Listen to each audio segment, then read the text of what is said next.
On July the 4th, you will decide who walks through the door to number 10. Will it be Rishi Sunak or Sir Keir Starmer? Before then, a 6-week campaign and a debate about the future of our country. Starting today, this is Politics Live. They're off. Expect lots of this over the next few weeks. People can judge me by my record. I have been prepared time and time again to do what I think is right for our country, even when it's difficult. You now have the power, the chance to end the chaos, to turn the page and to rebuild Britain.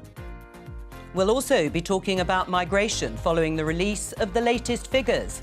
Also today, Nigel Farage rules out running for Reform UK. What impact, if any, will that have? And a big test for Scotland's new First Minister. We'll be speaking to the SNP. Joining us today, Conservative MP and Science Minister Andrew Griffith, Labour MP and Shadow Paymaster General Jonathan Ashworth, Deputy Editor of Conservative Home Henry Hill, and Observer columnist and leader writer Sonia Soda. This is Politics Live, Election 2024.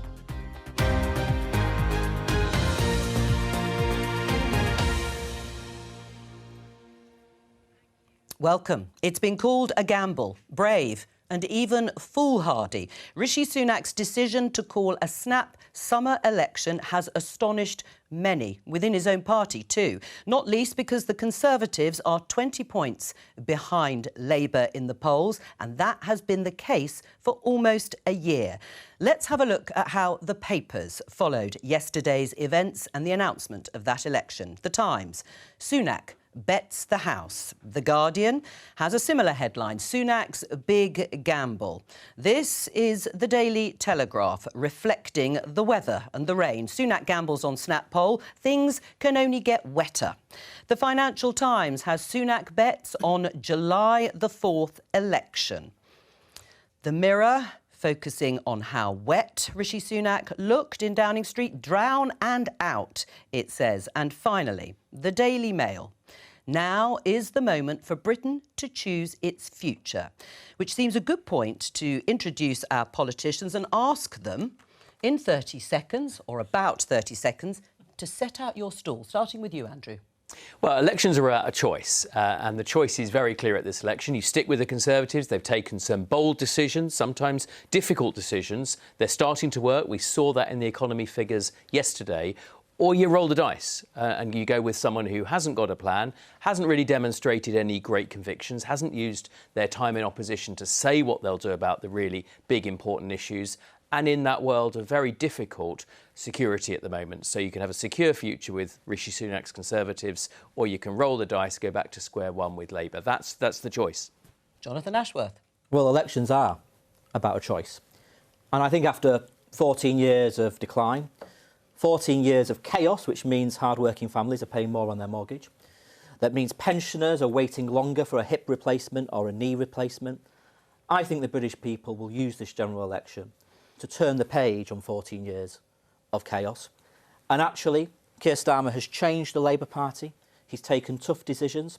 He doesn't pander to the Labour Party. He doesn't pander to his backbenchers like Rishi Sunak does. He's not pushed around by his backbenchers like Rishi Sunak is. Finally. And Labour has a plan to fix the issues facing the country on the NHS, on the economy, on crime and on stopping the boats. All right, you had a few extra seconds. I'll give them back to you, Andrew, at another point in the programme. What are your predictions?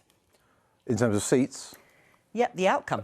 Well, the outcome, I mean, obviously anything can happen. And, you know, Theresa May did throw away a 20-point lead in 2017. I think that's much easier to do from government than from opposition, though.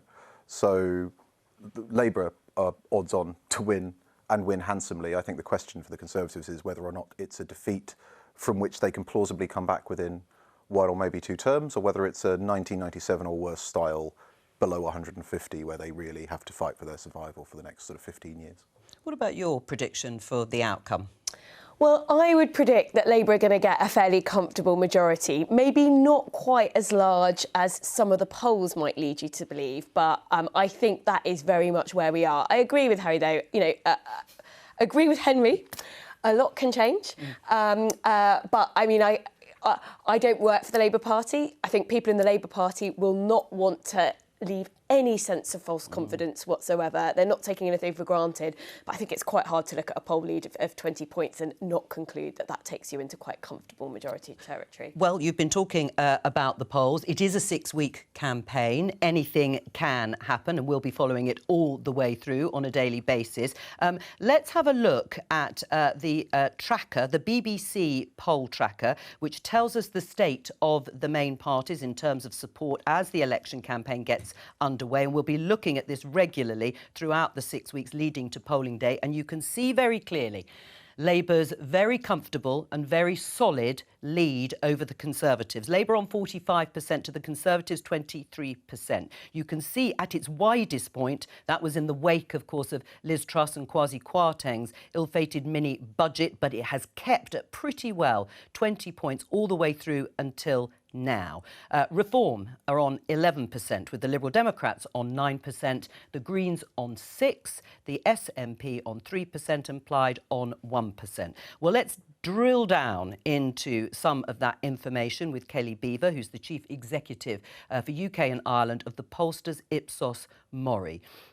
Kelly, looking at those polls and looking at the lead of Labour, has any governing party ever come from behind in the situation the Conservatives are in at the moment to win an election?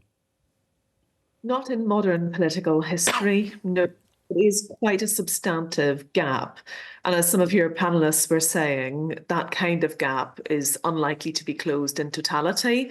But ultimately, we do also know that those who are telling us today that they would vote for Labour or indeed for the Conservatives or a smaller party, there is still quite a lot of indecision within the voter ranks. And we know that almost half say that they are, persuadable in some way and not completely convinced either way. Right. What about the main issues that are going to be at the forefront of this election? We always expect the economy and the health service and crime. But what are going to be the really big issues, and how are the main parties viewed by voters at this point on those issues? So there's been a fairly static top four over the last 12 or so months, and they have varied in order and priority, but they're still the same four. The economy, the NHS, cost of living, and immigration, that's the top four. And on those, when you look at how the parties are perceived to be performing, for Labour, they've got a strong lead, like a 22-point lead on the NHS, and also a very strong lead on cost of living. The lead that they have on the economy is not as strong. It's 8 points. And that's one of the areas where you will see, I think, much more noise from the Conservatives about performance around the economy. And on the point on immigration, again, in that case, yes, Labour is marginally ahead, but it is very, very marginal, and there's not much between the two parties at all. So on the issues of the day, Labour strong in their traditional areas of NHS, cost of living. Right. I mean, we're just going to show our viewers and our guests the 2019 general election results, because we've talked about that poll lead, that substantive poll lead by Labour. But here's a reminder of what the electoral map looked like then, and you can see the dominance of the Conservatives and the SNP. The landscape is very different in terms of the polling now, isn't it? Indeed, it really is. And if you look at what's happening and what's happened in areas like Scotland and in Wales. So in Wales, back in 2019, red seats turned blue. And now they are going to be looking very hard at Labour will be looking very hard at turning those back to red again. But they also face some challenge from reform, in particular, some of the South Valley areas in Wales. And we know the number of constituencies, because of the way the boundaries have been redrawn in Wales, there are now less constituencies there from which they can gain votes to. And then in Scotland, which is, traditionally has done, SNP did incredibly well. Now Labour are leading SNP in Scotland, but we know that 30% of the overall seats in Scotland, they are marginal, and they're going to be very hard fought. And look at the timing of this election at the beginning of the school holidays in Scotland, which could have an impact on both turnout, but also campaigning on the ground as well. So that may impact negatively on Labour's ability to pick up vote share.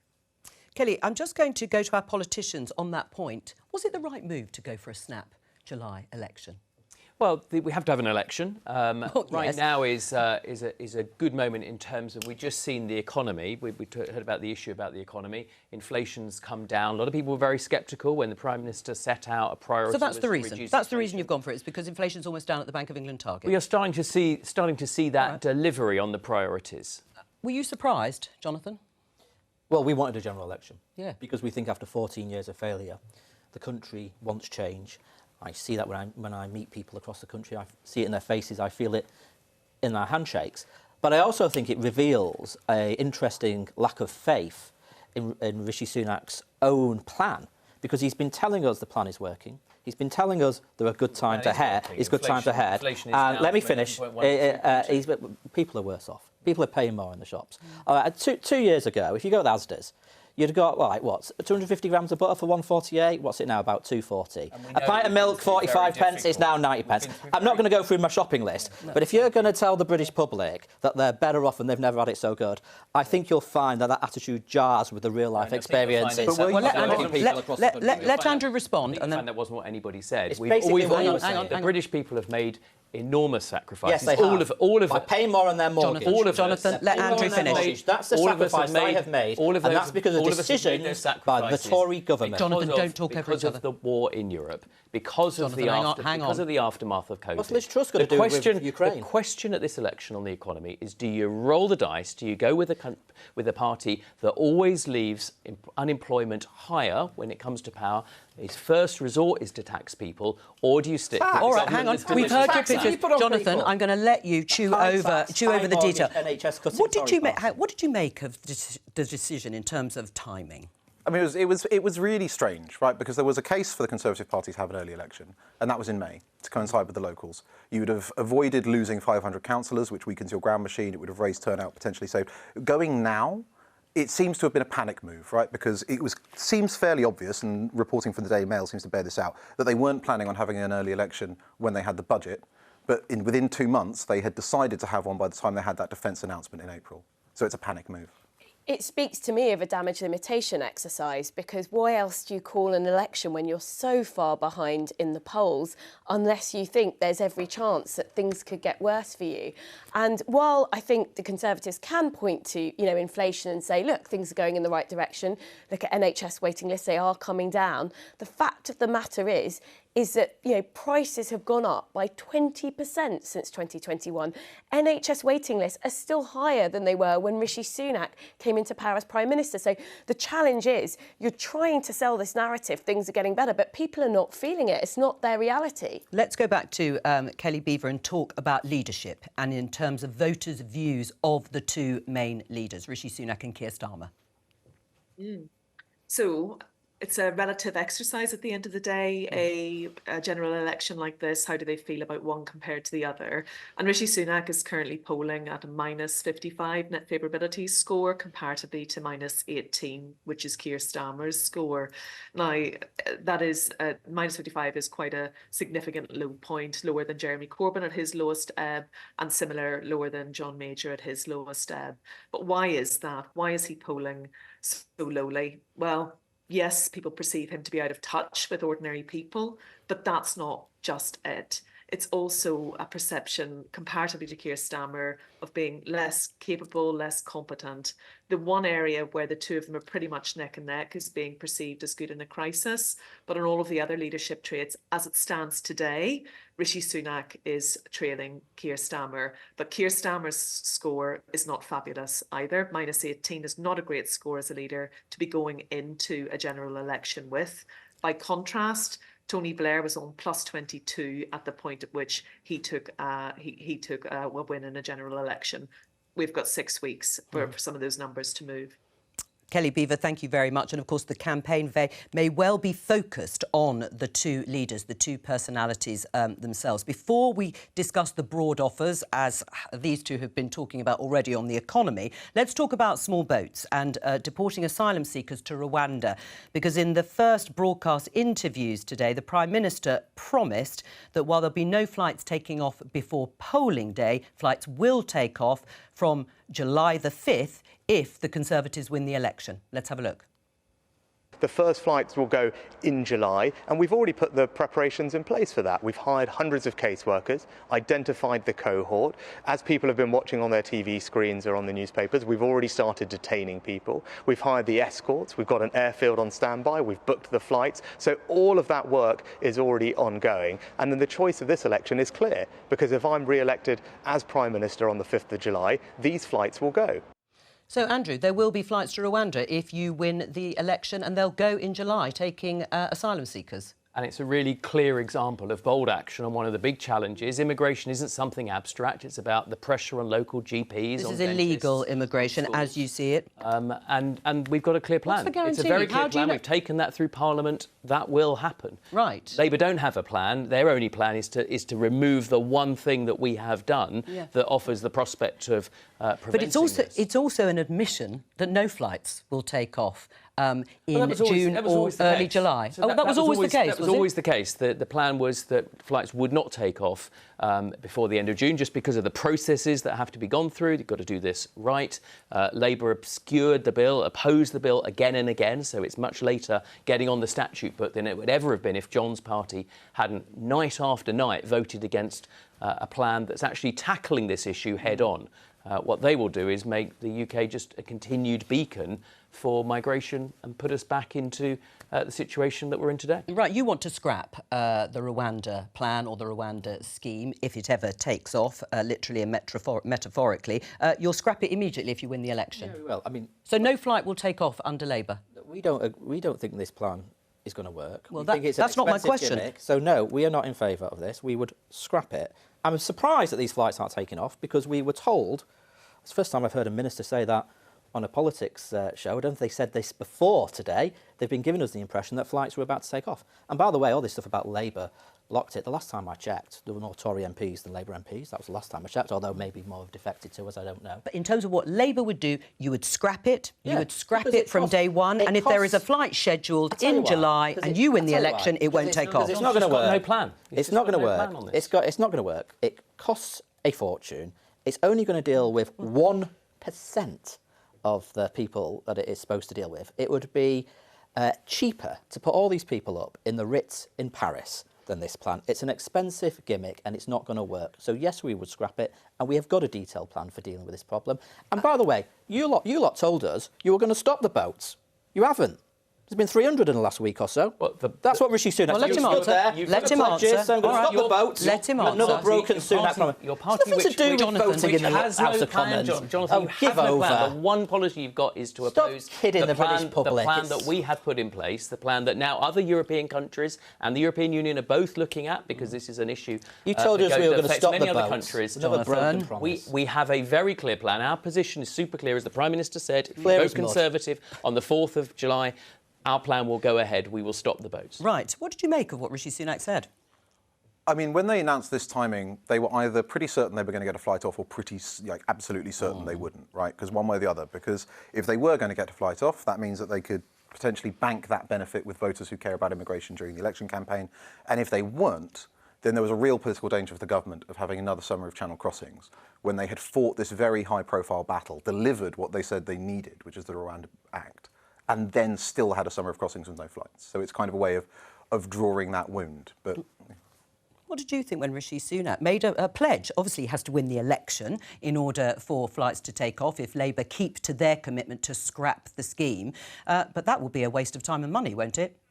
Yeah, and I mean, the question is, you've been Prime Minister for months and months and months. Isn't it convenient that you're saying that a flight will take off the day after a general election? I think some voters will listen to that and probably feel a bit cynical about it. And then zooming out and talking about the wider issue of migration, we've got the government sort of saying, well, we want to bring migration down. The reason why migration has gone up is as a conscious effort of government policy. It was this government that relaxed the rules on student visas. It was this government that relaxed some of the requirements, for example, around health workers and care workers, because we've got massive shortages in our economy. Let me just cut in and say these pictures here are of Rishi Sunak on a campaign event in South Wales.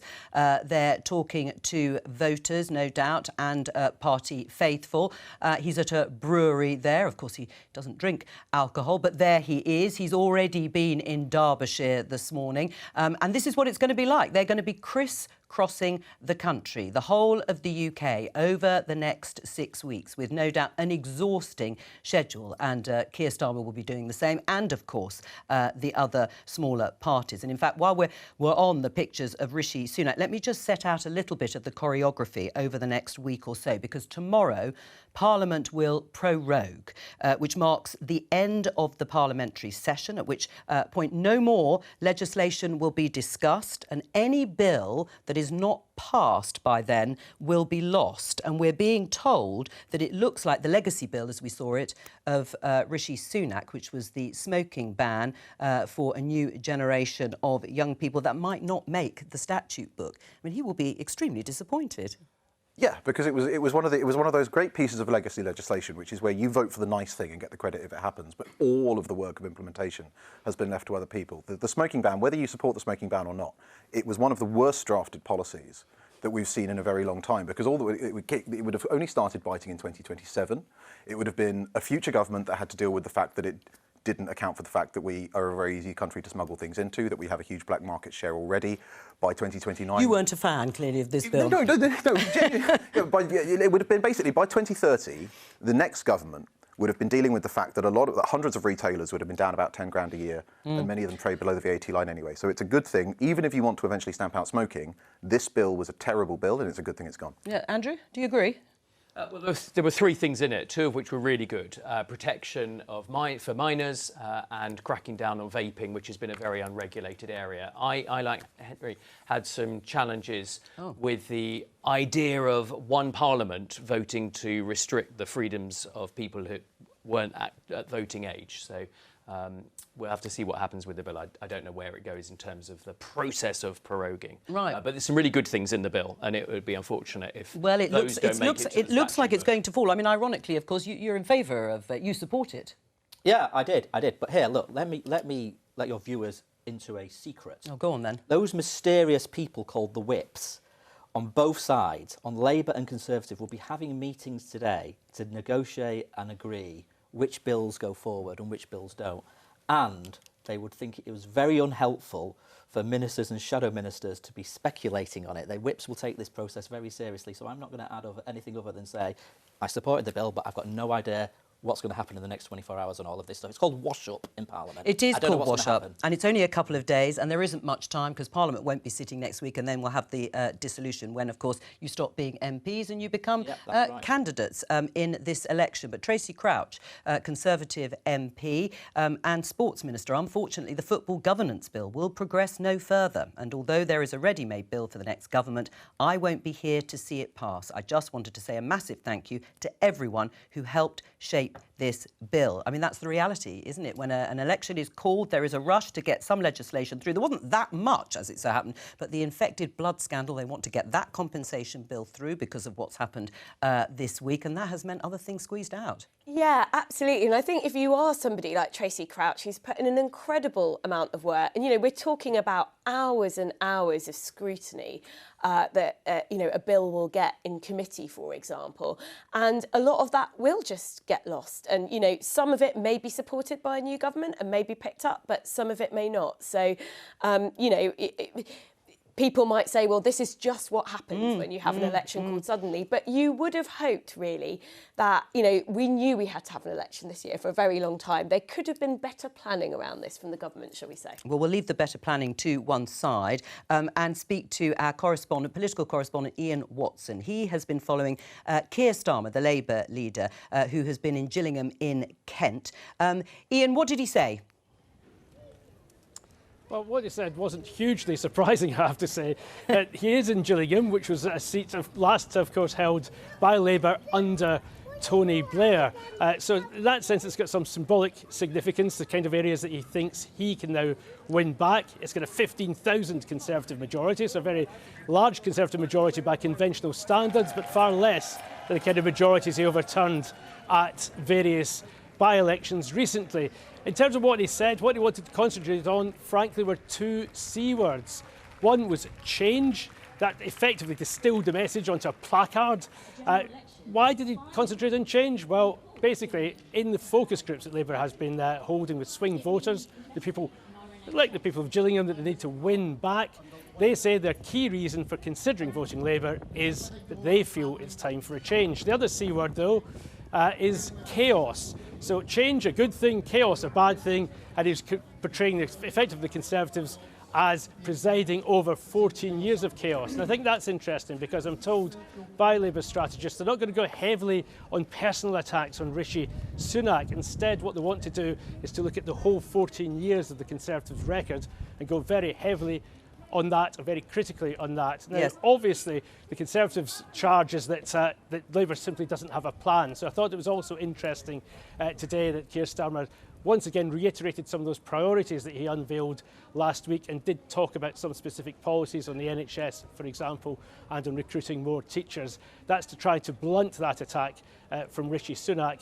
But the hope by the Conservatives, of course, is that the more scrutiny these policies get, the more that Labour will wilt in the political heat. Ian Watson, thank you very much. We'll let you go and follow Keir Starmer round the country on his next visit. Just to bring you some news that broke a few hours ago, a letter written by Nigel Farage, remember him, the former leader of UKIP and Brexit Party. There was some debate and discussion about whether he might stand for reform. Well, he isn't going to. He has ruled himself out, saying he is going to focus on the election in America instead. But with reform polling at 11%, is that a relief for you, Andrew, that Nigel Farage will not be standing? Well, look, I mean, you win elections by setting out your stall, your plan, explaining what's gone well and acknowledging that when you go through a very difficult few years, and you can understand why the opposition parties want to remove the context of the last few years, that fact we've got war on European soil, the fact we've had an unprecedented global pandemic. It's for us to remind people of that context, the bold actions that we take, and the fact that in a difficult world, you want a government that's got the ability to create that secure future. Now, you know, that appeal, that's a message to reform voters as much as it is to any other voters. Because at the end of the day, you're going to have a binary choice. Which leader do you want to walk through the gates of number 10 Downing Street? John and I will obviously disagree, but the point of the election is people make that choice. And one of the big things that we will be doing to reform voters in particular is laying out the context. If you want to stop votes, if you think the level of immigration is too high, if you think we're not spending enough on defence, then I have to say to you, Keir Starmer is not your answer. Right, and I'm going to get a response from you, but not just at the moment. On immigration, obviously small boats and deporting asylum seekers is deemed illegal migration by the government. Let's talk about net migration, legal immigration, and catch up with Ben Chu, who is the BBC's correspondent at Verify, because the latest net migration figures have come out. That's the number of people who've come into the country minus those who have left. What do they say, Ben?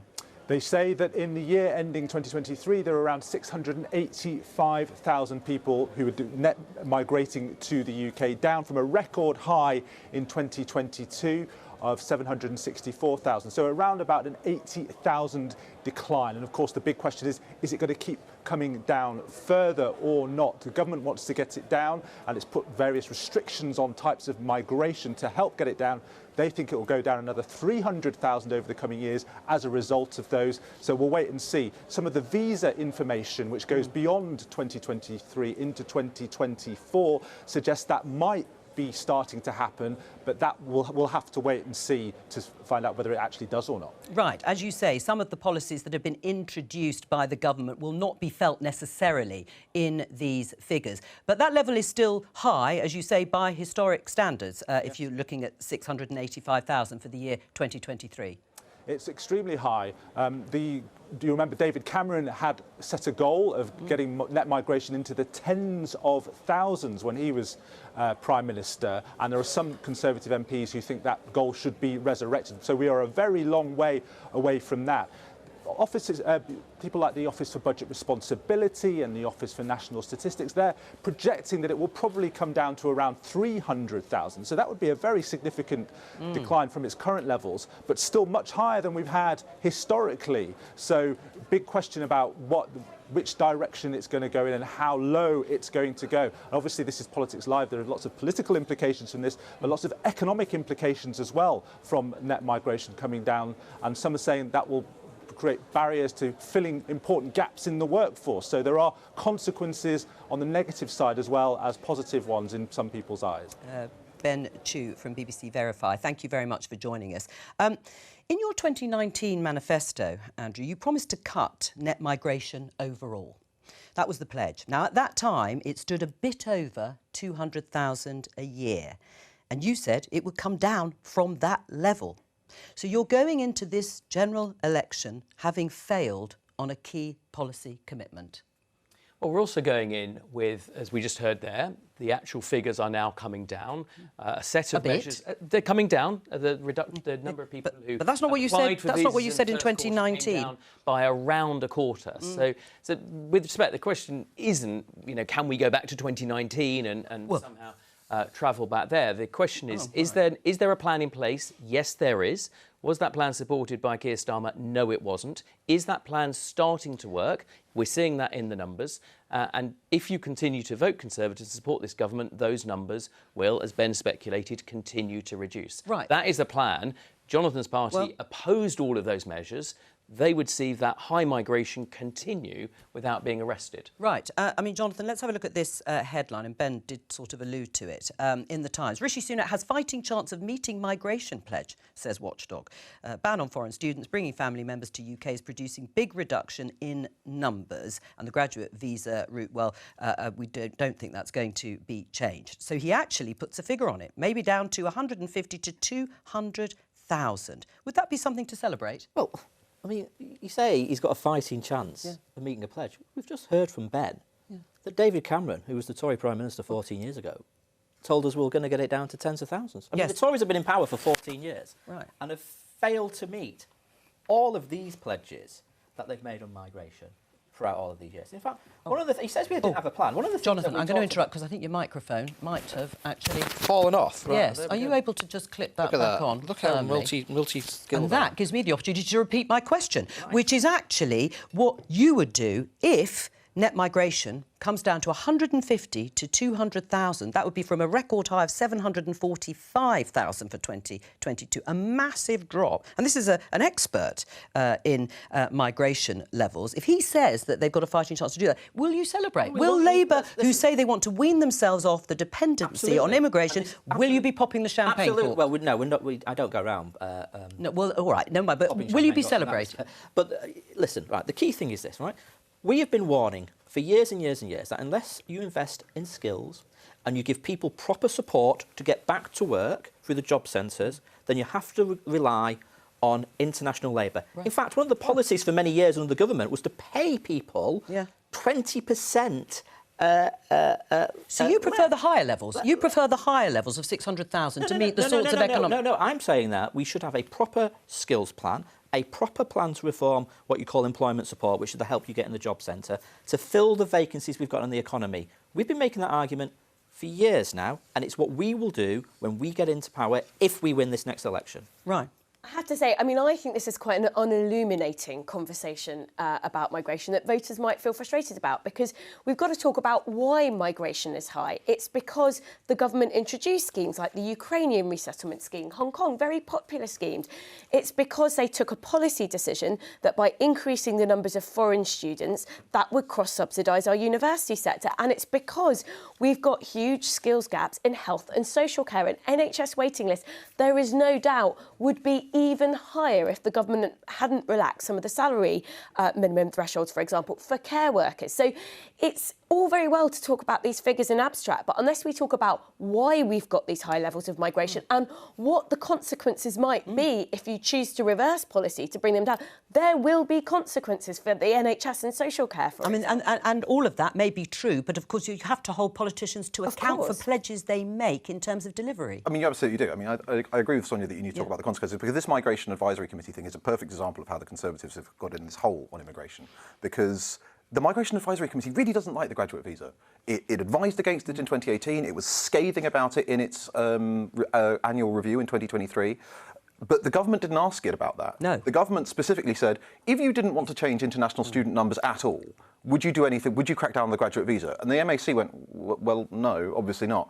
And then the government had to back out of this policy. Now, the fact is, the reason that happened is because business, the Department for Education and the Treasury continually advocate for higher numbers. And until you have an all-of-government approach to reducing immigration, simply sticking someone in the Home Office and asking them to do battle with 3 departments at once, they're always going to lose. Right, we saw pictures of Rishi Sunak in South Wales. He's had a busy day already. BBC correspondent, political correspondent Nick Eardley has been with him. Ah, there he is. Hello to you, Nick. What's it been like so far?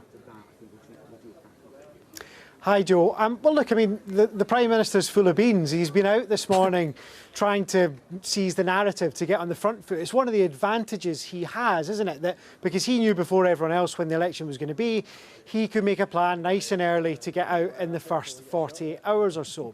But it's also worth pointing out, you can probably see behind me, we're not out in the middle of the city in Cardiff. We're outside the city, let's put it that way. South Wales. Out of the way, I think it's fair to say. Rishi Sunak is fairly well known for stage-managed political events, and I think that's what we've seen so far. Here, he was at a factory earlier where he was chatting to some voters as well. The questions seemed quite friendly, and I suppose the big question that Rishi Sunak is going to face over the next few weeks is, can he do something to swing the momentum, to try and get the Conservatives on that front foot and persuade voters that they're wrong and that the polls need to change. At the moment, he is trying to do that with the messages we've become familiar with about the economy, about immigration, about defence as well. I think we're going to hear that as this trip continues over the course of the day into Scotland as well. But the million-dollar question is it getting through to voters, and are events like this the ones that are going to break through for the PM? Well, Nick Eardley, at least it's not raining today. I'll say that for wherever you are precisely with the Prime Minister. Enjoy the start of the campaign. Let's go back to the beginning and talk about the economy, because the mantra is don't risk the economic stability. We're on the right path. We've heard you say this. Labour don't have a plan. But, Andrew, while Rishi Sunak has been running the country in one way or another, we've had record levels of taxation, recession, sluggish growth, painfully high levels of inflation, topping 11%, with food inflation reaching highs of 19%. Is that really an economic record you're going to fight an election on? Well, we've come through this very difficult period. No one's making any bones about that. As I say, it's really important we don't remove the context. We are at a position of security in Europe that no one's seen. No one's seen for a generation, really, since we'll go back and in a few weeks' time celebrate the sacrifice that people made at D-Day. Not since that period have we had that level of economic challenge and headwind. In that, we've nevertheless delivered. We've reduced inflation, which is the cost of living is the cost of people's prices. The rate of growth has now But prices reduced. are still rising. They're just rising more slowly. They're still rising, but the rate of growth has reduced back into the target level for the Bank of England. Yeah. With a joint fastest growing economy in the G7. So we're in a pack of other similar like countries. But that's the record that you're going to be fighting on. I mean, conversely, Labour, Jonathan Ashworth, are saying stability is change. Yeah. It's a slightly strange slogan in the sense that, the Liz Truss era and the mini-budget of September 2022 caused months of instability and price shocks in the markets. But are you really saying that the economy in the hands of Rishi Sunak and Jeremy Hunt amounts to economic chaos? Yes. They've stabilised. They've stabilised the economy. Yes, we are saying that. Right. Because on the basis of what? Because it has been chaos. And working families are paying the price of that chaos. Not just in the extra tax rises that Rishi Sunak has clobbered them with, but also in the... He's cut national insurance twice. They're still worse off in terms of the taxes that they are paying. Of growth in the G7. Well, I mean, again, I think you're boasting about... You telling the British people they've never had it so good will jar with the real-life experiences of people watching this afternoon. I think you'll find that... Look, you talk about inflation.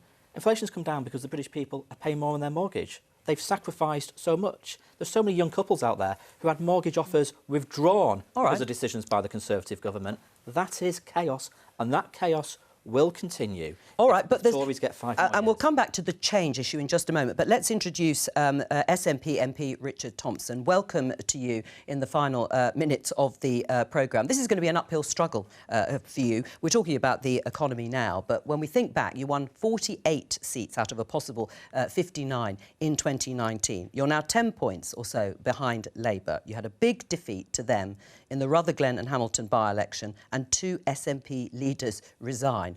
It's not looking great, is it? Well, on the contrary, I'm always an optimist. We've got the most popular leadership team in Scottish politics now, with John Swinney as First Minister and Kate Forbes as his deputy, more popular than any of those who would aspire to take over from that. But look, there's different electoral battlegrounds in Scotland. Across parts of West Central Scotland, the swings are quite sensitive, and it wouldn't take much movement in either direction to yield a basket of seats either, for the SNP or for Labour. But we'll be going into this election fighting for every vote. In the northeast of Scotland, I'll be taking a message about the economic disaster that the Tories have inflicted on us, the disaster of Brexit, how it continues to affect our farming and fishing communities. But the key point is that the people of Scotland need to think about who they want actually speaking up for them. And the SNP always provide the strongest possible voice for the people of Scotland, as we've shown over the cost of living, over international issues such as Gaza, and in terms of making sure that we get the best possible outcomes for our people in the energy transition, which is also crucial in North East Scotland. Well, Jonathan Ashworth, would you like to answer that? I mean, you must be feeling confident in Scotland. How many seats do you think you're going to win there? No, not a single vote has been cast yet in this general election. And if you want psephology, get on the much distinguished Professor John Curtis. But I would say this, the people of Scotland have the opportunity to send a government to Westminster and turn the page on 14 years of the Tories. And if people in Scotland want to get rid of the Tories, they need to vote Labour. Richard? Well, the people of Scotland have already, by and large, got rid of the Tories, and they did that by voting SNP. Got a Tory government. And in the remaining Tory seats that there are in Scotland, it's the SNP that are the challengers. But look, Labour are committed to the same public spending envelope as the Conservatives. They're wedded to the same disastrous Brexit as the Conservatives. I think people in Scotland are entitled to ask just what difference, just what change is it Labour are bringing. They took their one only identifiable policy of investing £28 billion in the energy transition and burnt it because they were scared of the weakest and worst Tory government and the attacks that they mounted on them. Well, Jonathan, you respond, and then Andrew, I'll come to you. As I say, if the people of Scotland want to turn the page on 14 years of the Tories, then I think they will want to play their part in sending a Labour government to Westminster. This is a fight between Labour and Conservative. It's a big choice facing the country across England, Scotland and Wales, but this is a choice which will end 14 years of the Tories. Well, I can understand, and we hear it again and again. All Jonathan wants to do is look backwards. Why that's the case? Because they don't have a plan, because Keir Starmer has changed his views. He's holding up a board about change because he's the person that's changed who he wanted to be leader. The last election, he wanted Jeremy Corbyn to be leader, take us out of NATO. This is a security election, and only the Conservatives have got a clear plan for our national security. Richard Thompson, thank you very much for joining us, because we're coming to the end of the show. Just your thoughts on day one of campaign.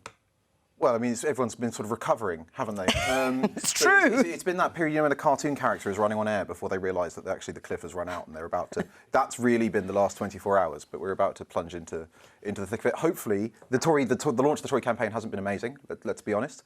Hopefully they can kind of recover it over the next... Sonia? I think you can see the challenges emerge for both parties already. So for the Conservatives, it's sort of trying to say, vote with us, things, stay with us, things will get better when you've got this terrible track record. I think for Labour, they're sort of walking a fine tightrope.